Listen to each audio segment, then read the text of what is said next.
I suppose the first question that we've got to ask in around Labour is there a sense of complacency here? We've been looking at the polls and your party is in around a 10-point lead. We've been looking at the markets and clearly there's a bit of worry there at the moment.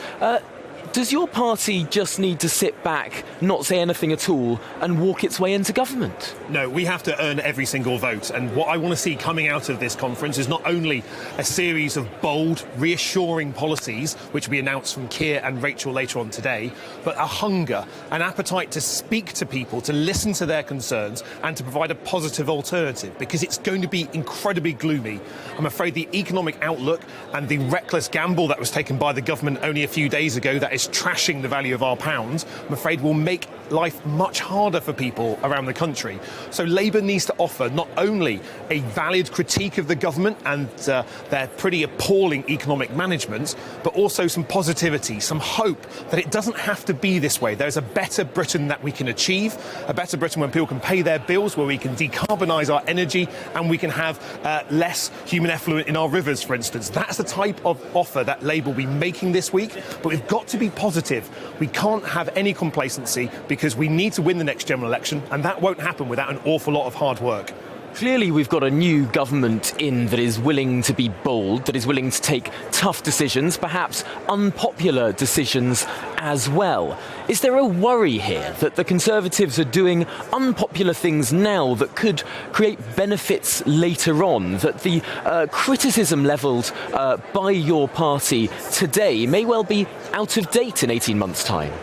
No, I think a government that has borrowed shameless amounts of money without a clear plan about where it is coming from, discovered an orchard of magic money trees, has trashed the pound and given all the economic benefit to the richest 1%, is a government that the public will not trust. I'm afraid what we are seeing in the money markets today can be quite hard for people to understand what it means for their everyday life. But what it means is energy bills will continue to go up, oil and gas will continue to go up, food prices will continue to go up, and government will need to spend more money paying off the massive amounts of debt that they'll incur with it. I'm afraid we've got a really tough winter ahead of us. That's why we need to make sure that we are bold, that we are clear, but when Labour's making a policy, we're saying it is fully costed, we're explaining where the money's coming from for it, and we are not having the situation as we are at the moment, where all the economic benefit goes to the richest 1%. That's not the way to run a country when so many people are struggling. Are the Labour Party's plans fully funded, though? We've heard a lot about this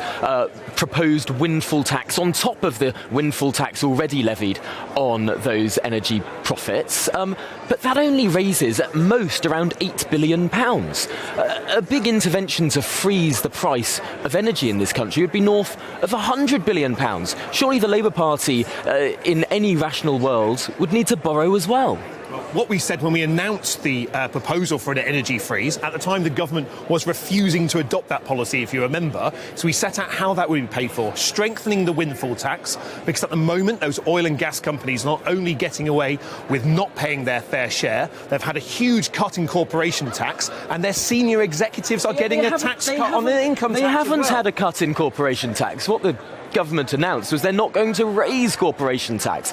I wonder what's the Labour Party position on that? Would the Labour Party go into the next election seriously suggesting that it would raise corporation tax in this peculiar economic situation that we're in, that it would raise the top rate of tax as well, that it would be going back to this old, perhaps pre-Blairite version of a Labour Party, promising to raise everyone's taxes? What we've said in the last few days is that we disagree with the government giving the super wealthy, getting rid of that top rate, that 45% of tax. Bear in mind that is only paid for by some of the highest earners in the country.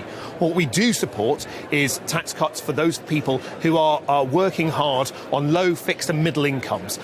Tax cuts there and support for those families to pay their bills, to be economically active, motors the economy. It creates more jobs, and in creating more jobs, that creates more tax for the government. I'm afraid a government policy, as we're seeing from Liz Truss and Kwasi Kwarteng, that gives the super rich tax cuts, gives them more money that they will not spend in our economy. They won't be spending their big tax cuts in the local shops or the local pubs. That is not the way to get us out of this economic crisis. And I'm afraid, as we will see from the headlines today, the pound will continue to tank because the government has been reckless. They've taken a gamble, not just with the economy, but with each and every one of us in terms of how much money each and every one of us has in our wallets and our purses, because costs will continue to spiral, inflation will continue to go up, but it doesn't have to be that way.